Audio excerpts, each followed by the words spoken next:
Mas, untung aja kita udah cerai, ternyata kamu masih miskin. Gimana kamu bisa kaya kalau jadi tukang parkir?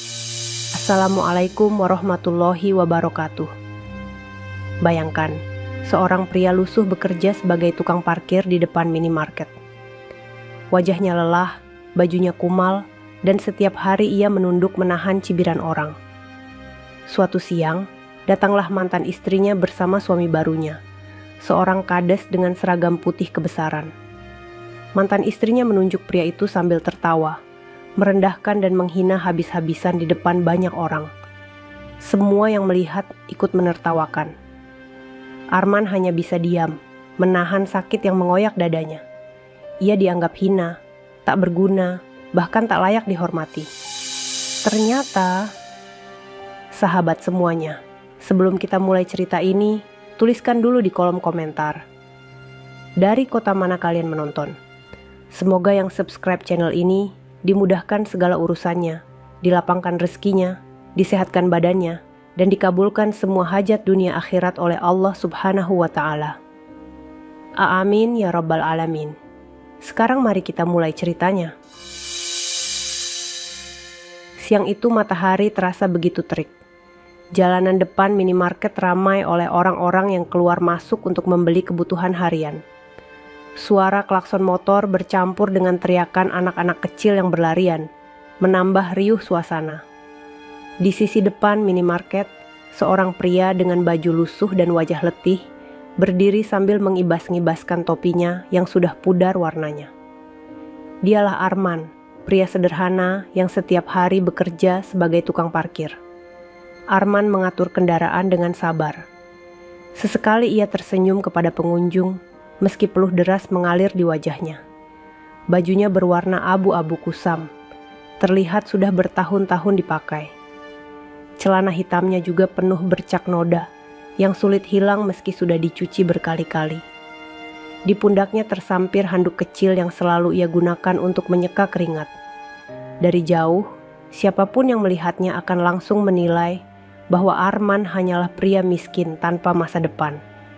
Namun, di balik wajah letihnya, ada sorot mata yang penuh keteguhan. Ia tidak pernah marah meski sering diremehkan. Bahkan, ketika ada pengendara yang enggan memberi uang parkir, ia hanya tersenyum tipis, seakan sudah terbiasa dengan perlakuan seperti itu. Hidup bagi Arman adalah tentang bertahan, tentang menahan rasa sakit yang tidak terlihat oleh mata orang lain. Sebuah motor matic berhenti di depannya. Seorang ibu muda turun sambil menggendong anak kecil. Arman sigap membantu mengatur posisi motor agar tidak menghalangi jalan masuk. Setelah selesai, ibu itu memberinya koin Rp1.000. Arman menunduk hormat, lalu kembali berdiri menunggu kendaraan lain. Tak ada rasa malu di wajahnya, meski banyak orang memandang rendah pekerjaannya. Di sela aktivitasnya, Arman melirik jam tangan butut yang melingkar di pergelangan. Jarumnya bergerak lambat, hampir jam 12 siang. Ia menarik napas panjang, tubuhnya terasa lelah karena sejak pagi belum sempat makan. Uang hasil parkir baru terkumpul beberapa lembar, cukup untuk sekadar membeli nasi bungkus di warung dekat rumahnya nanti sore. Namun ia tetap bersyukur, karena setidaknya ada rezeki yang bisa ia bawa pulang. Beberapa remaja laki-laki yang baru saja keluar dari minimarket sempat melirik ke arah Arman, lalu saling berbisik sambil tertawa. "Kasihan banget ya, kerja cuma jagain motor," ucap salah satu dari mereka. Tawa mereka terdengar jelas, namun Arman hanya berpura-pura tidak mendengar. Ia menunduk, menyibukkan diri mengatur motor yang baru saja parkir. Hatinya perih, tetapi ia sudah terbiasa dengan ejekan semacam itu. Angin siang membawa bau aspal panas bercampur debu jalanan. Arman menatap langit sebentar, berharap ada sedikit angin sejuk yang bisa mengurangi panas tubuhnya. Wajahnya penuh keringat, namun ia tetap berdiri tegak. Dalam hatinya ia sering berdoa, semoga Allah memberikan kesabaran untuk terus menjalani hidup yang terasa begitu berat. Tak jauh dari tempatnya berdiri, sebuah mobil mewah perlahan berhenti. Cat mobil itu mengilap terkena cahaya matahari. Arman spontan melangkah maju, siap membantu mengatur parkir. Namun, mobil itu ternyata hanya lewat dan tidak jadi berhenti. Arman menghela napas, lalu kembali ke posisinya semula. Ia sadar betul, jarang ada mobil mewah yang benar-benar berhenti di minimarket kecil tempat ia bekerja. Kebanyakan hanya melintas menuju kantor desa yang tidak jauh dari sana. Sesekali, Arman teringat masa lalunya. Hatinya terasa nyeri ketika bayangan wajah seorang wanita muncul di benaknya. Wiwit, nama itu masih membekas kuat di ingatannya. Wanita cantik yang dulu pernah ia panggil istri, yang kini telah menjadi milik orang lain. Kenangan itu selalu datang tiba-tiba, membuat dadanya terasa sesak. Ia mencoba mengusirnya dengan sibuk bekerja, tetapi luka itu tidak pernah benar-benar hilang. Hari-hari sebagai tukang parkir seringkali membuat Arman merasa sendiri. Di balik senyum yang ia tunjukkan kepada orang lain, ada duka yang ia sembunyikan rapat-rapat.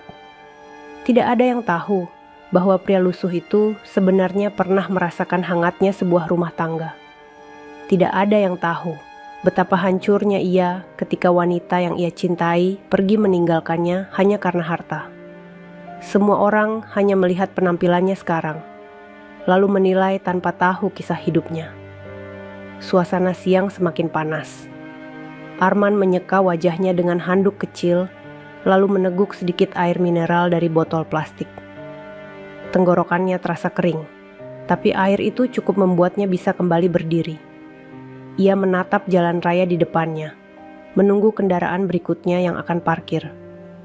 Dari kejauhan, terlihat sepasang suami istri berjalan beriringan menuju minimarket. Sang suami gagah dengan seragam putih kebesaran, sementara sang istri melangkah penuh percaya diri dengan wajah tersenyum angkuh. Arman menoleh sejenak, matanya terpaku. Detik itu juga dadanya berdegup kencang. Wajah wanita itu sangat ia kenal.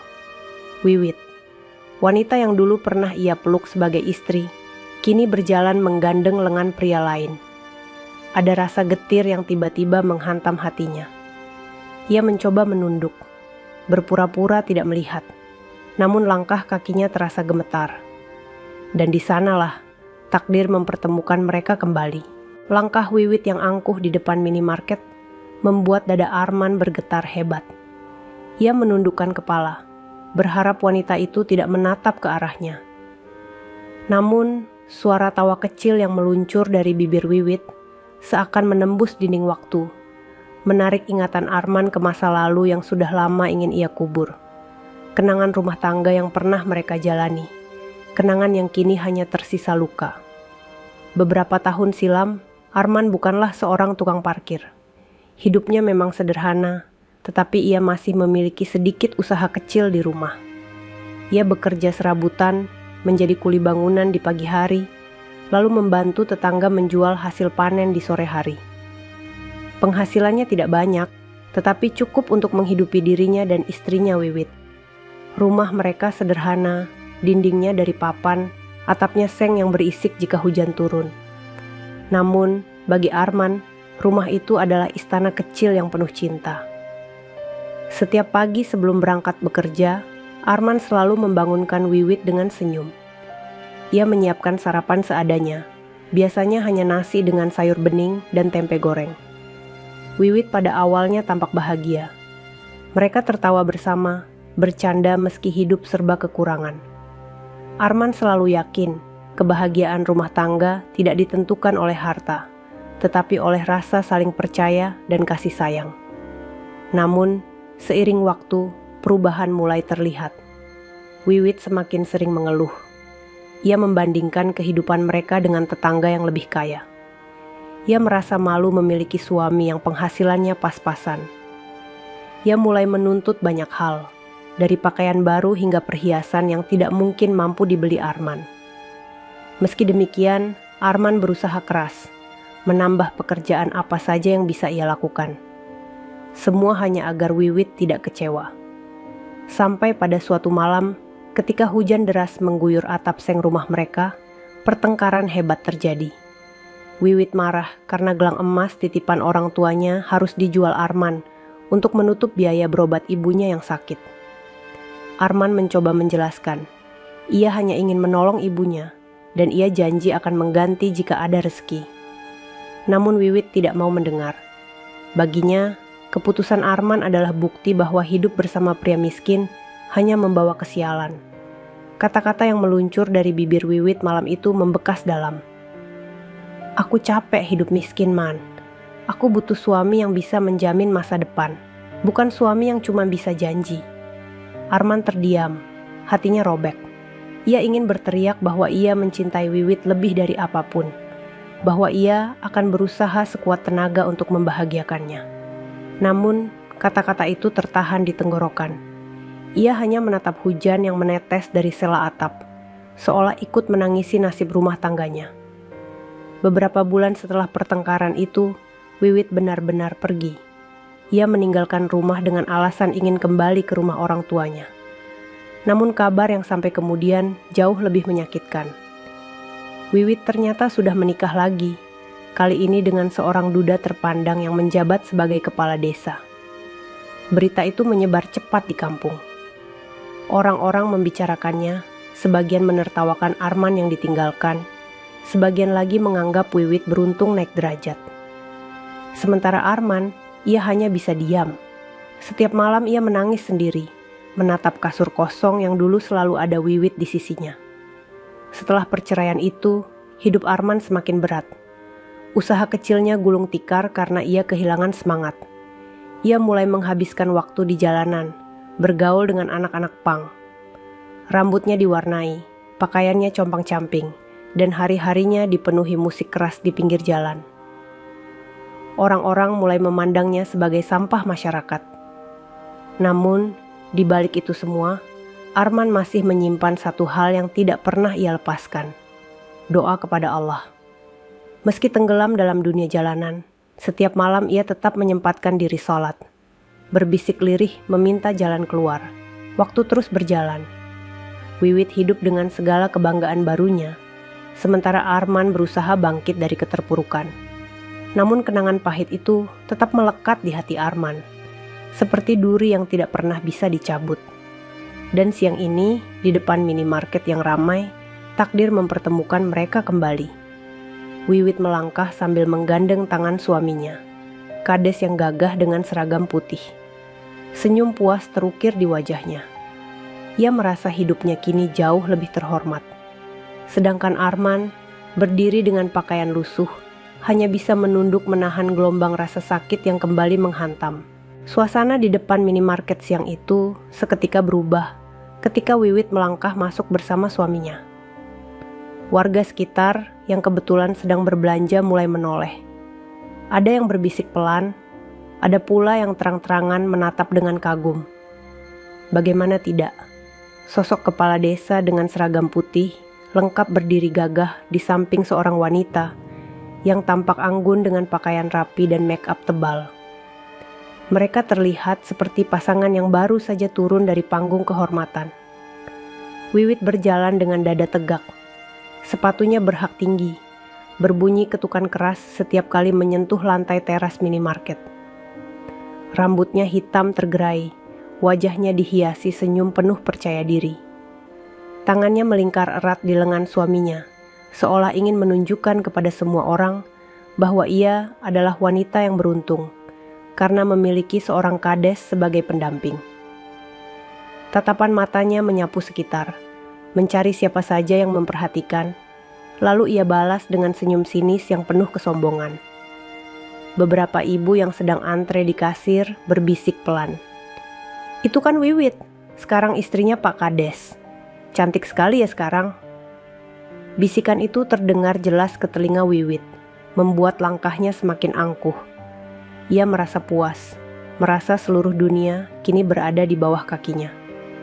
Semua hinaan yang dulu ia terima ketika masih hidup sederhana bersama Arman seakan sudah terbayar lunas dengan status barunya. Di luar minimarket, Arman masih berdiri mengatur kendaraan. Ia berusaha menundukkan kepala, menyibukkan diri menggeser motor agar tidak menghalangi jalan masuk. Namun, bayangan Wiwit yang melintas tak bisa ia abaikan. Hatinya bergemuruh, seakan luka lama kembali disayat dengan pisau tajam. Ia mencoba menahan, tapi matanya tanpa sadar mengikuti langkah mantan istrinya itu.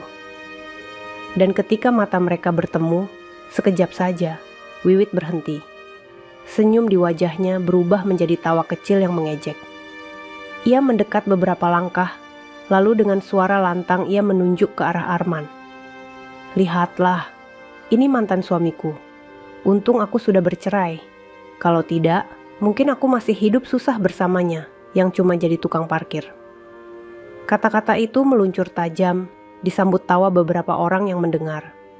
Arman menunduk makin dalam. Kedua tangannya mengepal, tapi ia tidak berani melawan. Baginya, membalas hinaan hanya akan mempermalukan diri sendiri. Namun, dadanya terasa sesak. Kata-kata Wiwit menancap seperti paku ke dalam hatinya. Suami Wiwit, sang kades, hanya berdiri dengan senyum tipis. Ia tidak ikut berbicara, tetapi sorot matanya jelas menunjukkan kesombongan. Dengan bangga, ia membiarkan istrinya menghina Arman di depan umum. Seolah-olah itu menjadi bukti bahwa dirinya jauh lebih layak dipuja dibanding pria lusuh yang kini berdiri di hadapannya. Seorang bapak tua yang ikut menyaksikan adegan itu mencoba menengahi. Ia berbisik lirih. "Sudahlah Bu Wiwit, jangan begitu. Setiap orang punya jalan hidup masing-masing." Namun Wiwit tidak menghiraukan. Ia justru semakin keras tertawa, menepuk lengan suaminya, dan berkata, "Bapak lihat sendiri kan, betapa beruntungnya aku. Dulu aku bodoh karena menikah dengan orang miskin ini. Sekarang aku sadar, pilihan terbaik adalah bersamamu." Arman hanya bisa menahan napas. Rasanya ingin sekali ia pergi dari tempat itu, tetapi pekerjaannya tidak bisa ia tinggalkan. Ia harus tetap berdiri di sana, menjaga motor orang-orang yang keluar masuk. Sementara itu, suara tawa Wiwit terus bergema di telinganya, membuat hatinya semakin teriris. Orang-orang yang lewat sebagian menoleh dengan rasa iba, sebagian lagi menertawakan dengan sikap tidak peduli. Tidak ada yang benar-benar membela Arman. Ia sendiri dalam lautan ejekan, berdiri seperti batu yang dipukul ombak. Wajahnya memerah, matanya berkaca-kaca, tapi ia tetap diam. Di balik diamnya, ada doa lirih yang ia panjatkan. "Ya Allah, beri aku kesabaran. Lindungi hatiku dari dendam. Jika memang aku harus dihina, biarlah semua itu menjadi penghapus dosaku." Doa itu mengalir dalam hati, menenangkan sedikit luka yang ia rasakan. Namun, di sisi lain, takdir sedang menyiapkan sesuatu yang tak pernah diduga siapapun. Karena di balik penampilan lusuh seorang tukang parkir, tersembunyi sebuah rahasia besar yang akan mengubah pandangan semua orang. Rahasia itu belum terungkap, tetapi sebentar lagi seluruh desa akan mengetahuinya. Dan saat rahasia itu muncul, tawa Wiwit akan berubah menjadi tangisan. Tawa Wiwit makin keras terdengar. Orang-orang yang lewat di depan minimarket mulai berhenti, menoleh, bahkan ada yang ikut tersenyum menyaksikan adegan itu. Di hadapan semua orang, Wiwit menunjuk Arman tanpa rasa malu. Jemarinya teracung tepat ke wajah lelaki yang pernah ia panggil suami. "Lihatlah," ucapnya lantang sambil menoleh ke arah suaminya yang berdiri gagah. "Untung aku tidak lagi hidup dengan dia. Bisa Bapak bayangkan, dulu aku harus rela makan seadanya, pakai baju murahan, tidur di rumah reyot. Dan sekarang, aku jadi istri kepala desa. Hidupku naik derajat. Aku tidak perlu lagi menahan lapar, tidak perlu lagi malu di depan tetangga. Semua itu karena aku sudah lepas dari orang seperti dia." Kata-kata itu menggema, menampar Arman berkali-kali. Lelaki itu menunduk makin dalam, menatap tanah di bawah kakinya. Ujung sandal jepitnya yang sudah aus tampak berdebu, kontras dengan sepatu mengilap sang kades yang berdiri tidak jauh darinya. Arman merasakan dadanya seperti diremas. Nafasnya berat, seperti ada batu besar yang menindih. Namun ia tetap memilih diam. Beberapa anak muda yang tadi nongkrong di warung kopi pinggir jalan ikut menyoraki. "Wah, mantan istri tukang parkir bisa dapat kepala desa. Hoki banget, Bu." Mereka tertawa riuh. Wiwit tersenyum puas mendengar dukungan itu, lalu menggandeng lengan suaminya lebih erat. Ia merasa semakin tinggi, semakin berharga. Sementara itu, suaminya hanya berdiri tegak dengan wajah penuh wibawa. Ia tidak banyak bicara, tetapi jelas menikmati momen itu. Diam-diam, ia membiarkan istrinya mengumbar kebanggaan, sekaligus menginjak harga diri mantan suaminya. Bagi sang kades, itu justru memperlihatkan betapa besar jarak antara dirinya dengan seorang tukang parkir lusuh. Arman menghela napas panjang. Ia ingin melangkah pergi, tetapi pekerjaannya menahannya. Ada motor yang baru saja berhenti di sampingnya, dan ia harus segera mengatur posisi kendaraan itu. Dengan tangan bergetar, ia menarik stang motor, berusaha tetap melakukan tugasnya. Namun suaranya gemetar ketika ia berkata lirih, "Parkirnya di sini saja, Pak."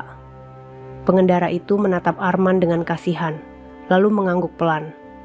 Ia seperti tidak tega menyaksikan adegan yang baru saja terjadi. Tetapi tidak ada satupun yang benar-benar membela. Semua hanya menjadi penonton, seakan-akan hinaan kepada Arman adalah hiburan gratis di siang yang terik itu. Wiwit kembali bersuara, kali ini lebih keras. "Kau tahu, Man, aku dulu sering menyesal menikahimu. Aku merasa buang-buang waktu bertahun-tahun hidup denganmu. Kau tidak pernah bisa membuatku bangga. Kau tidak pernah bisa memberiku apa yang kuinginkan. Sekarang lihatlah dirimu, lusuh, kotor, hanya jagain motor orang." Arman menutup matanya sejenak. Air mata hampir jatuh, tapi ia buru-buru mengusap wajah dengan handuk kecil di pundaknya. Ia tahu, menangis hanya akan membuat Wiwit semakin puas. Maka ia menahan sekuat tenaga, menyembunyikan luka yang membuncah dalam dada. Di dalam hatinya, Arman berbicara pada dirinya sendiri. "Aku tidak akan membalas. Biarlah semua orang menertawakan. Biarlah aku dipandang hina. Allah tahu siapa aku. Allah tahu apa yang sudah aku perjuangkan." Kata-kata itu menjadi penopang agar ia tidak runtuh di hadapan banyak orang. Namun Wiwit tidak berhenti. Ia mengangkat dagunya tinggi-tinggi, memamerkan cincin berkilau di jarinya. "Ini baru hidup yang layak, Man. Ini baru namanya bahagia. Kau tidak akan pernah bisa memberiku semua ini." Ia tertawa keras, dan orang-orang di sekitar ikut tertawa bersama. Arman berdiri membeku, seperti patung yang dihujani batu. Ia tidak membalas satu kata pun. Namun dalam diamnya, hatinya semakin kuat. Ia tahu, 1 jam dari sekarang, Allah akan membalik keadaan dengan cara yang tidak pernah diduga siapapun. Dan pada saat itu tiba, semua tawa akan berubah menjadi keheningan. Semua ejekan akan berubah menjadi air mata penyesalan. Setelah suara tawa Wiwit reda, suasana seakan kembali ramai dengan lalu lalang pengunjung minimarket. Namun bagi Arman, dunia terasa hening. Hinaan yang baru saja ia terima terus bergema di telinganya. Kata-kata itu menusuk jauh ke dalam dada, seperti duri yang menghujam tanpa bisa dicabut. Setiap hurufnya terasa menggores, meninggalkan luka yang tidak terlihat oleh mata siapapun. Arman berdiri di samping motor, tubuhnya tampak kaku. Matanya kosong menatap ke tanah. Keringat bercampur dengan air mata yang nyaris jatuh, tapi ia buru-buru mengusap wajah dengan handuk kecil di pundaknya. Ia tidak ingin ada yang melihat kelemahannya. Baginya, biarlah orang-orang menganggapnya kuat, meski di dalam hatinya ia sedang runtuh berkeping-keping. "Ya Allah," bisiknya lirih dalam hati. "Aku tidak sanggup menghadapi semua ini kalau bukan karenamu. Beri aku kekuatan. Jangan biarkan aku membalas dengan amarah. Jangan biarkan aku menjadi hina seperti yang mereka ucapkan." Doa itu menjadi satu-satunya penopang dirinya. Ia sadar, jika ia melawan, jika ia membalas hinaan itu dengan kata-kata kasar, maka dirinya tidak ada bedanya dengan orang-orang yang menertawakannya. Maka ia memilih diam, meski diam itu terasa seperti belati yang mengiris lambungnya. Di kepalanya, kenangan masa lalu kembali berputar. Ia teringat malam-malam ketika ia dan Wiwit masih tinggal bersama di rumah kecil mereka. Malam ketika mereka berbagi nasi, sepiring berdua, karena uang tidak cukup untuk membeli lauk tambahan. Malam ketika Wiwit masih bisa tertawa, hanya dengan ditemani teh hangat dan tempe goreng. Semua itu lenyap, berubah menjadi kenangan pahit, yang kini dipelintir menjadi alasan untuk menghina. Arman menggigit bibir, mencoba menahan gejolak dalam dadanya. Ia tidak menyangka, wanita yang dulu ia cintai setulus hati, yang dulu pernah ia peluk erat saat hujan deras merembes ke atap rumah, kini bisa menertawakan dirinya di depan orang banyak. Rasa cinta itu sudah lama padam, tapi luka yang ditinggalkan tidak pernah benar-benar sembuh. Beberapa pengunjung yang melihat kejadian tadi mulai meninggalkan lokasi. Ada yang masih berbisik, ada pula yang menatap Arman dengan rasa iba. Namun tidak ada yang berani mendekat. Mereka tahu, kata-kata Wiwit terlalu keras, terlalu menusuk, dan Arman butuh ruang untuk menelan kepedihannya sendiri. Arman menunduk, lalu menarik napas panjang. Ia mencoba kembali fokus pada pekerjaannya. Satu motor datang, ia mengarahkan dengan tangan gemetar. "Di sini saja, Pak," ucapnya pelan. Pengendara itu mengangguk, lalu menepuk pundaknya pelan sebelum pergi. Sentuhan kecil itu membuat Arman hampir menangis. Betapa ia merindukan sikap manusia yang sederhana, dihargai meski hanya dengan tatapan hangat. Namun, begitu ia menoleh ke arah minimarket, ia kembali melihat Wiwit berjalan keluar bersama suaminya. Mereka membawa kantong belanjaan, tertawa seolah-olah kejadian tadi adalah kemenangan. Wajah Wiwit terlihat puas, seperti seorang pemenang yang berhasil merendahkan musuhnya. Arman buru-buru memalingkan wajah. Dadanya kembali bergetar. Ia tahu, jika terus menatap, ia tidak akan mampu menahan air mata. Maka ia memilih berdiri diam, pura-pura sibuk mengatur kendaraan lain. Namun di dalam hatinya, ada satu janji yang ia bisikkan. Suatu hari, tanpa aku minta, tanpa aku rencanakan, Allah akan menunjukkan siapa sebenarnya yang hina. Aku tidak perlu membalas, aku hanya perlu bersabar. Langit siang semakin terik, cahaya matahari jatuh tepat di atas kepala. Tubuh Arman semakin lelah, tapi hatinya mencoba tetap tegak. Ia sadar, sebentar lagi akan ada sesuatu yang terjadi. Sesuatu yang akan membalik semua hinaan menjadi penyesalan, semua tawa menjadi tangisan. Dan tanpa ada yang tahu, roda takdir sudah mulai berputar. Setelah kejadian di depan minimarket itu, Arman memilih duduk sebentar di kursi kayu kecil dekat pos parkirnya. Ia menunduk, menatap tanah yang retak-retak, mencoba menenangkan diri dari gelombang emosi yang masih mengaduk dalam dada. Wajahnya tampak tenang, tetapi pikirannya melayang jauh. Bukan lagi tentang Wiwit, melainkan tentang perjalanan hidup yang membentuk dirinya hingga saat ini. Tidak banyak orang tahu bahwa sebelum menjadi tukang parkir, Arman pernah hidup di jalanan. Ia pernah menjadi bagian dari kelompok anak pang yang setiap hari mengamen di perempatan jalan. Rambutnya dicat warna-warni, pakaiannya penuh sobekan, dan tubuhnya dipenuhi coretan spidol. Dari luar, ia tampak seperti pemuda yang hilang arah. Tetapi sebenarnya ia sedang berjuang melarikan diri dari luka batin. Ketika Wiwit meninggalkannya, dunia Arman runtuh. Ia tidak lagi peduli pada pekerjaannya, tidak lagi peduli pada keluarga yang mencoba menasihati. Malam-malamnya dihabiskan di trotoar bersama kawan-kawan jalanan. Mereka bernyanyi keras, minum kopi sachet murahan, dan bercanda untuk menutupi kenyataan bahwa hidup begitu pahit. Saat itu, Arman benar-benar kehilangan pijakan. Namun di balik keramaian jalanan, Arman tetap menjaga satu hal, salat malam. Di saat kawan-kawannya terlelap dengan tubuh berselimut kardus, Arman diam-diam mengambil air wudhu dari keran umum dan menengadahkan tangan ke langit. Dalam dinginnya udara malam, ia berbisik lirih, "Ya Allah, aku hancur, aku jatuh, tapi jangan lepaskan aku. Jangan biarkan aku mati dalam keadaan jauh darimu." Air mata selalu menemani doa itu. Meski hidupnya tampak berantakan, hatinya masih menggenggam erat tali iman. Dan justru dari situlah perubahan perlahan datang. Suatu hari, ketika ia sedang mengamen di depan masjid, seorang ustadz menghampirinya. Ustadz itu tidak menolak, tidak mengusir, hanya menatap Arman dengan senyum lembut. "Nak, kau punya suara bagus. Kenapa tidak kau gunakan untuk membaca ayat Allah?" Kalimat itu sederhana, tetapi menusuk hati Arman lebih dalam daripada hinaan siapapun. Sejak saat itu, Arman mulai mendekat ke masjid. Ia belajar membaca Al-Quran dengan benar. Ia mendengarkan kajian meski awalnya duduk di pojok karena malu dengan penampilannya. Sedikit demi sedikit, ia menghafal ayat-ayat suci. Kawan-kawan jalanannya heran, bagaimana mungkin seorang anak pang bisa menghabiskan malam dengan mengulang hafalan Quran. Namun Arman tidak peduli. Ia merasa, itulah cara Allah menariknya kembali ke jalan yang benar. Waktu berjalan, dan Arman menemukan dirinya berubah.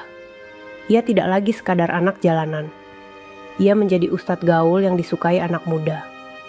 Penampilannya masih seperti pang, rambutnya masih diwarnai, jaket kulit lusuh masih melekat di tubuhnya, tetapi lidahnya fasih melantunkan ayat-ayat Al-Quran.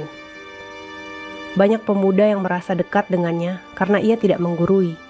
Ia bercerita dengan gaya sederhana, penuh canda, tetapi tetap menuntun mereka pada kebaikan. Di tengah perubahan itu, Arman juga mendapat rezeki tak terduga. Orang tuanya yang tinggal di desa meninggal dunia dan mewariskan tanah sawah 5 hektar. Tanah itu ia kelola dengan baik, menghasilkan panen yang cukup besar setiap musim. Selain itu, dari hasil kerja kerasnya, ia mampu membeli cincin berlian senilai 500 juta. Semua itu ia simpan diam-diam, tidak pernah dipamerkan, bahkan tidak pernah ia tunjukkan kepada siapapun. Rezeki ini bukan untuk kesombongan. Gumamnya suatu malam, menatap cincin yang disimpan rapi di dalam kotak kayu kecil. Ini untuk menjaga marwahku, untuk menebus kehormatan yang dulu pernah diinjak. Namun meski kehidupannya perlahan berubah, Arman tetap mempertahankan pekerjaannya sebagai tukang parkir di minimarket. Bagi orang awam, itu hanyalah pekerjaan rendahan. Tetapi bagi Arman, itu adalah bagian dari penyamarannya. Ia sedang menjalankan tugas besar yang tidak diketahui siapapun. Menyelidiki kebobrokan di desa yang kini dipimpin oleh suami baru Wiwit. Hatinya berdesir ketika mengingat semua itu. Jika Allah berkehendak, bisiknya dalam hati, semua orang akan tahu siapa sebenarnya yang hina dan siapa yang mulia. Di kejauhan, suara Wiwit yang masih berceloteh dengan suaminya terdengar samar. Arman menghela napas, lalu berdiri kembali. Wajahnya tenang, meski dalam dirinya tersimpan rahasia besar yang belum saatnya terungkap. Hari itu, Arman sadar satu hal. Luka di hatinya memang belum sembuh, tetapi luka itu kini menjadi alasan ia semakin kuat. Di balik wajah lusuh dan pekerjaan sederhana yang setiap hari Arman jalani, ada satu sisi kehidupan yang tidak pernah diketahui warga sekitar. Malam-malamnya, ketika semua orang terlelap, Arman seringkali melangkahkan kaki ke sebuah mushola kecil di ujung kampung. Dengan penampilan ala punk yang masih melekat, ia duduk bersila di saf paling depan, membuka mushaf Al-Quran yang sudah usang. Bibirnya bergetar melafalkan ayat-ayat suci dengan suara lirih, penuh penghayatan. Tidak ada yang menyangka bahwa tukang parkir yang setiap hari dihina itu sebenarnya seorang hafiz Quran. Perjalanan panjang di jalanan membuatnya dekat dengan anak-anak muda yang keras kepala, tetapi justru itulah yang membuatnya berbeda.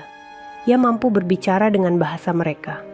Ia mampu masuk ke dunia mereka tanpa menghakimi. Maka banyak remaja yang diam-diam datang padanya, bertanya tentang agama, meminta nasihat, bahkan sekadar menemani malam dengan obrolan ringan. "Bang Arman, kenapa sih abang masih kayak anak jalanan? Rambut dicat, baju sobek-sobek.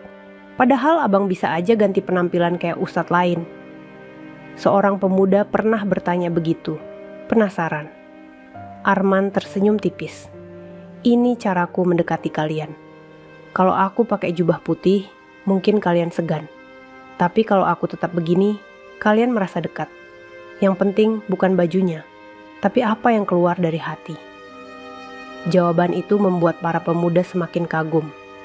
Mereka tidak lagi melihat Arman sebagai tukang parkir miskin, melainkan sebagai ustadz gaul yang bisa memahami jiwa mereka. Dan setiap kali Arman melantunkan ayat Quran di tengah lingkaran kecil itu, suasana berubah hening. Suara musik jalanan yang keras seolah menghilang, berganti dengan ketenangan yang menyejukkan. Meski begitu, Arman tidak pernah sekalipun membocorkan identitasnya di depan warga. Bagi masyarakat umum, ia hanyalah seorang pekerja kecil yang hidup pas-pasan. Ia tidak keberatan dengan pandangan itu. Justru ia merasa lebih aman, karena semakin sedikit orang yang tahu siapa dirinya, semakin mudah ia menjalankan tugas yang sedang ia emban. Ya, tugas itu bukan sekadar berdakwah di kalangan pemuda. Ada sesuatu yang lebih besar. Sejak beberapa tahun lalu, Arman dipercaya menjadi bagian dari tim intel khusus yang menyelidiki dugaan korupsi dana desa. Dengan penampilannya yang sederhana, ia bisa masuk tanpa dicurigai. Pekerjaan parkir hanyalah kedok. Sementara di balik itu ia mengumpulkan bukti, mencatat transaksi mencurigakan, dan memantau gerak-gerik orang-orang yang berada di lingkaran kekuasaan. Ironisnya, lingkaran itu justru dipimpin oleh orang yang kini menjadi suami mantan istrinya. Setiap kali Arman melihat Wiwit berjalan mesra dengan sang kades, hatinya terasa bergejolak. Bukan hanya karena luka lama yang belum sembuh, tapi juga karena ia tahu betul bahwa pria yang kini dipuja warga itu sedang menyalahgunakan jabatan untuk kepentingan pribadi. Di satu sisi, Arman masih manusia biasa. Ia merasakan pedih setiap kali dihina. Ia menahan perih setiap kali orang menertawakannya. Tetapi di sisi lain, ia juga seorang pejuang. Ia tahu, suatu hari nanti semua ini akan berakhir dengan kebenaran yang terbongkar. Malam itu, setelah seharian bekerja di parkiran, Arman kembali ke mushola. Ia duduk sendirian, menatap lampu minyak kecil yang redup. Tangannya membuka mushaf, membaca ayat tentang kesabaran. Air matanya jatuh tanpa bisa ditahan. Ya Allah, aku tidak kuat menanggung hinaan. Tapi jika ini jalan untuk menegakkan kebenaran, maka kuatkan aku. Jangan biarkan aku jatuh sebelum semua ini selesai. Di luar, suara jangkrik bersahut-sahutan.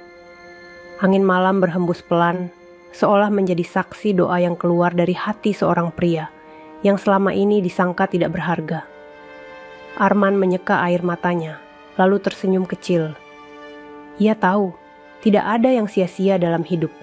Bahkan setiap luka bisa menjadi jalan menuju ridho Allah. Dan sebentar lagi, waktu pembuktian akan datang. Malam itu Arman pulang ke rumah kontrakannya yang sederhana. Rumah kecil dengan dinding papan dan atap seng itu tampak usang. Tetapi disitulah ia menemukan ketenangan. Di pojok ruangan, ada sebuah lemari kayu tua yang sudah berwarna kusam. Dari luar, tidak ada yang istimewa. Namun di balik pintu lemari itu tersimpan rahasia besar yang selama ini ia jaga rapat-rapat. Arman membuka pintu lemari dengan hati-hati. Tangannya meraih sebuah kotak kecil berwarna coklat tua, usang dimakan waktu. Kotak itu ia letakkan di atas meja kayu sederhana.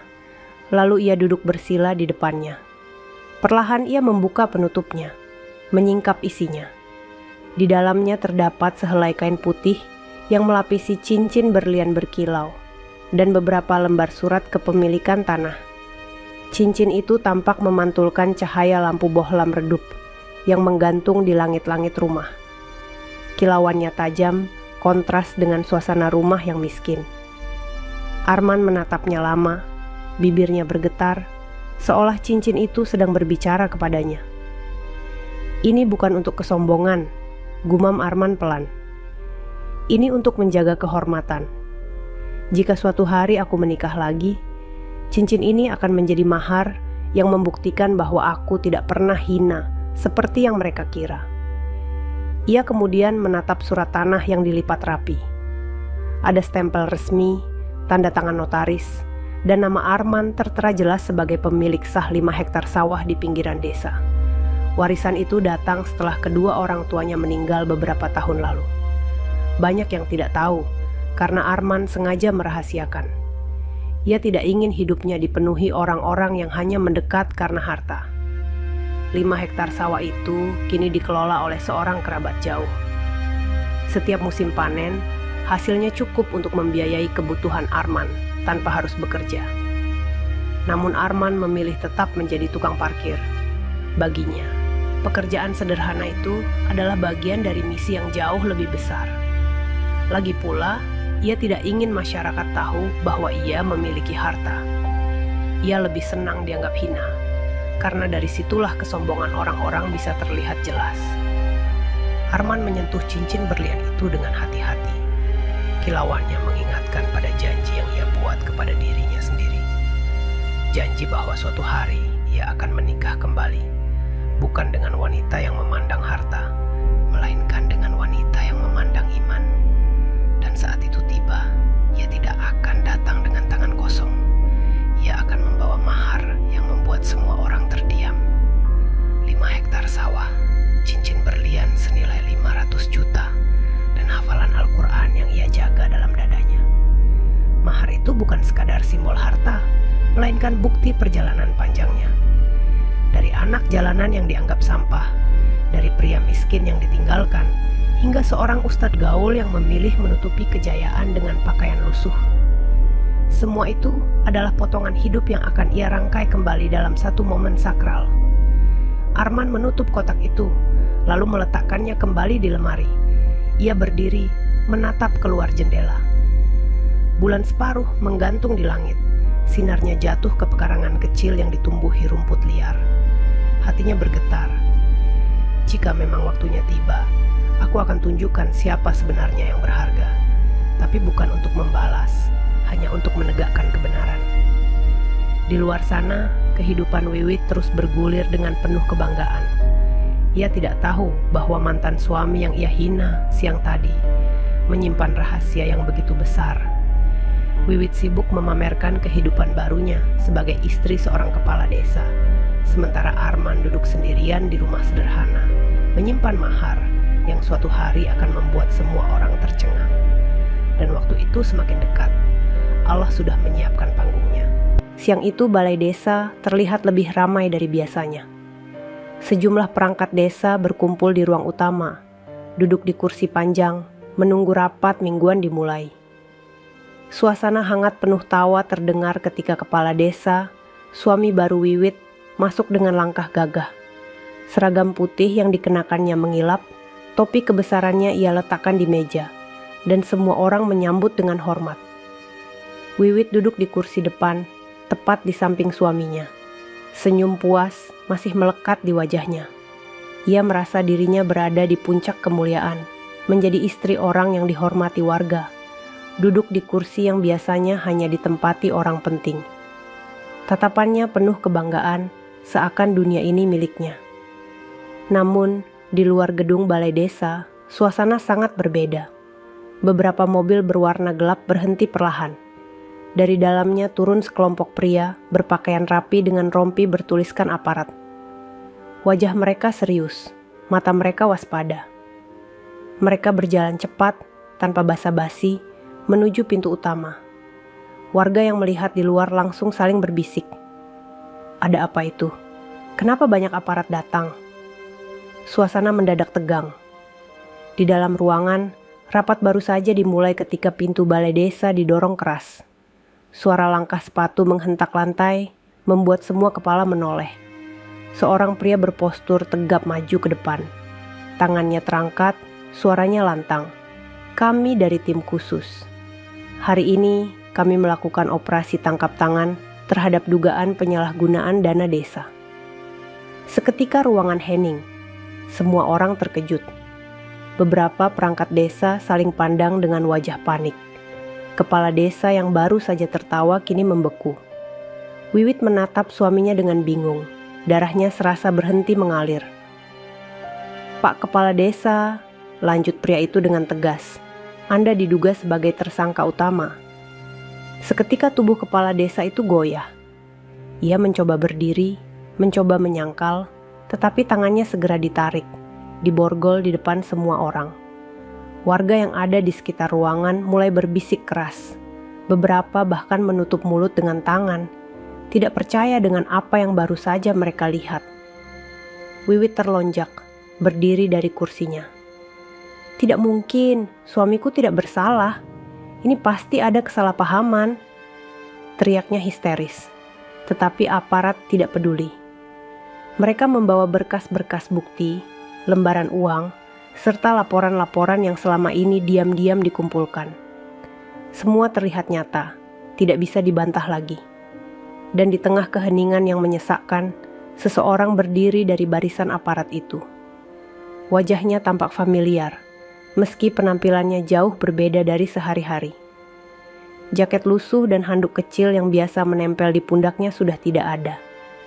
Kini ia mengenakan rompi hitam, dengan kartu identitas tergantung di dada. Arman. Semua mata tertuju kepadanya. Wiwit terbelalak, tubuhnya gemetar hebat. Suaminya yang sudah diborgol pun terdiam kaku. Kau, suara Wiwit tercekat, hampir tidak bisa keluar dari tenggorokan. Arman menatap mereka dengan sorot mata yang dalam. Suaranya tenang, tapi tajam. Aku bukan hanya tukang parkir. Aku bagian dari tim yang sudah lama menyelidiki kasus ini. Dan hari ini, kebenaran harus ditegakkan. Warga yang mendengar langsung terdiam. Sejenak, ruangan itu dipenuhi bisik-bisik takjub. Jadi tukang parkir itu intel? Astagfirullah, siapa sangka? Wajah-wajah yang tadi sering menertawakan Arman kini berubah menjadi penuh penyesalan. Wiwit menutup mulutnya dengan tangan, air mata jatuh deras. Ia tidak percaya. Lelaki yang tadi siang ia hina habis-habisan, ternyata berdiri gagah sebagai bagian dari aparat penegak hukum. Sementara suami yang ia banggakan kini duduk terikat borgol, wajahnya tertunduk penuh malu. Arman melangkah maju, menatap kades yang dulu pernah merebut istrinya. Tatapannya tegas, tanpa dendam. Kami tidak datang untuk mempermalukan. Kami datang untuk menegakkan hukum. Semua yang salah harus bertanggung jawab. Suasana balai desa berubah drastis. Dari ruangan penuh kebanggaan menjadi panggung penghakiman. Warga desa yang berkumpul di luar mulai bersorak. Sebagian teriak kecewa. Sebagian lagi menyebut-nyebut nama Allah. Dan di tengah keramaian itu, Wiwit jatuh terduduk. Tangisnya pecah, tubuhnya gemetar. Ia menoleh ke arah Arman, berusaha berkata, tapi suaranya hilang ditelan Isa. Arman menatapnya sebentar, lalu berpaling. Baginya, semua sudah selesai. Ia tidak perlu membalas dengan kata-kata. Kebenaran sudah berbicara dengan sendirinya. Balai desa yang semula riuh kini menjadi lautan keheningan. Suara borgol yang dikunci di pergelangan tangan kepala desa terdengar jelas, menambah suasana mencekam. Semua mata tertuju kepada Arman yang berdiri tegak di tengah ruangan. Wajahnya tidak lagi terlihat lusuh, seperti tukang parkir yang setiap hari mereka pandang rendah. Kini ia tampak gagah, penuh wibawa, dengan rompi hitam dan kartu identitas resmi yang menggantung di dadanya. Beberapa warga yang sejak tadi ikut menonton dari pintu masuk saling berbisik. Astagfirullah. Jadi selama ini dia bukan tukang parkir biasa. Dia intel suara itu berulang kali terdengar, seperti gema yang mengguncang hati semua orang yang ada di sana. Arman menatap lurus ke arah kepala desa yang tertunduk malu. Pak Kades, ucapnya tegas. Selama berbulan-bulan kami memantau aliran dana desa. Semua bukti sudah ada. Hari ini tidak ada lagi yang bisa disembunyikan. Kepala desa mencoba membela diri. Suaranya gemetar, penuh tekanan. Ini fitnah. Semua ini pasti rekayasa. Aku tidak pernah. Namun kalimatnya terhenti ketika salah satu anggota tim membuka koper hitam berisi tumpukan uang tunai, dokumen-dokumen resmi, dan catatan transaksi. Semua mata terbelalak. Bukti itu nyata, tidak bisa dibantah lagi. Wiwit, yang sejak tadi terduduk di kursi dengan wajah pucat, akhirnya tidak sanggup menahan diri. Air matanya mengalir deras, make up yang ia pakai luntur membasahi pipinya. Ia menatap Arman dengan pandangan penuh keterkejutan. Arman, jadi selama ini kau bukan... Suaranya terputus oleh tangis. Arman menoleh sekilas. Tatapannya tenang meski dalam hatinya ada gelombang perasaan yang sulit dijelaskan. Ia tidak mengatakan apa-apa, hanya menghela napas panjang. Baginya, penjelasan bukan lagi hal yang penting. Semua sudah terlihat dengan mata kepala sendiri. Salah seorang perangkat desa yang dulu sering menertawakan Arman kini berbisik lirih, hampir tak terdengar. Kami salah menilaimu, Man. Kami sudah buta.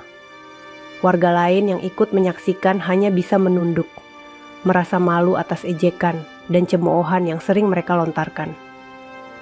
Arman maju satu langkah, lalu menatap semua orang di ruangan itu. Suaranya tenang, tapi cukup keras untuk terdengar jelas. Kehormatan seseorang tidak diukur dari pakaian yang ia kenakan atau pekerjaan yang terlihat di mata kalian. Jangan pernah meremehkan orang lain, karena kalian tidak tahu siapa dia sebenarnya dan apa yang Allah titipkan di dalam hatinya. Kata-kata itu menusuk. Balai Desa Henning hanya terdengar isakan tangis Wiwit yang semakin keras. Ia merasa dunia seakan runtuh di hadapannya. Lelaki yang tadi pagi ia hina sebagai orang hina, ternyata berdiri gagah sebagai penegak kebenaran. Sementara suaminya yang ia banggakan kini nih, duduk tak berdaya dengan borgol di tangannya. Arman memberi isyarat kepada timnya. Mereka segera membawa kepala desa keluar dari ruangan, melewati kerumunan warga yang menatap penuh kecewa. Suasana semakin ramai, beberapa warga meneriakkan kalimat istighfar. Sebagian lagi bersorak karena akhirnya penyelewengan dana desa terbongkar. Di ambang pintu, Arman berhenti sejenak. Ia menoleh ke arah Wiwit yang masih menangis. Untuk pertama kalinya sejak siang tadi, tatapan mereka bertemu tanpa ada kata-kata. Arman hanya menatap dengan mata sendu, lalu mengalihkan pandangan, dan melangkah pergi bersama rombongan. Langkah itu terasa berat, tetapi juga melegakan. Identitasnya sudah terbongkar. Semua orang kini tahu bahwa dirinya bukan tukang parkir biasa. Ia adalah seorang ustadz gaul yang hafal Quran, seorang pemilik tanah luas, seorang lelaki yang memilih hidup sederhana demi sebuah misi. Dan kini, rahasia itu sudah tersingkap di depan semua orang. Keramaian di balai desa belum juga reda ketika mobil aparat melaju pergi, membawa sang kepala desa yang kini berstatus tersangka. Warga masih berdiri di halaman, sebagian terdiam dengan wajah kaget, sebagian lain saling berbisik penuh ketidakpercayaan. Mereka membicarakan satu hal yang sama. Tukang parkir yang selama ini diremehkan, ternyata adalah bagian dari tim intel yang membongkar korupsi. Di dalam ruangan yang kini mulai lengang, Wiwit masih duduk di kursi depan. Bahunya berguncang, air mata tidak berhenti mengalir. Makeup yang tadi pagi membuatnya tampak anggun kini berantakan, luntur bersama kesombongan yang ia pamerkan. Tangannya menutup wajah, suaranya lirih, hampir seperti rintihan. Ya Allah, apa yang sudah aku lakukan? Bayangan hinaannya kepada Arman tadi siang terputar kembali dalam ingatannya. Kali ini jauh lebih menyakitkan. Kata-kata yang ia ucapkan dengan penuh kebanggaan kini menjadi cambuk yang menyiksa hatinya sendiri. Wajah Arman yang menunduk saat ia menunjuk dan menertawakan, tatapan sabar yang tidak membalas sedikit pun. Semua itu kini membuatnya semakin hancur. Wiwit menatap pintu balai desa yang sudah sepi. Ia berharap Arman masih ada, berharap bisa berlari mengejarnya, meminta maaf, dan mengatakan bahwa ia menyesal. Namun kenyataannya Arman sudah pergi.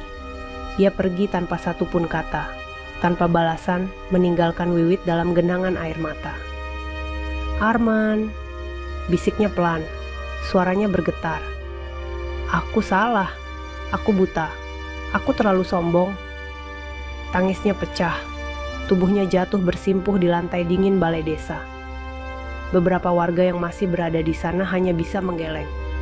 Tidak ada yang berani menghibur. Mereka tahu, ini adalah konsekuensi dari kesombongan yang selama ini Wiwit pelihara.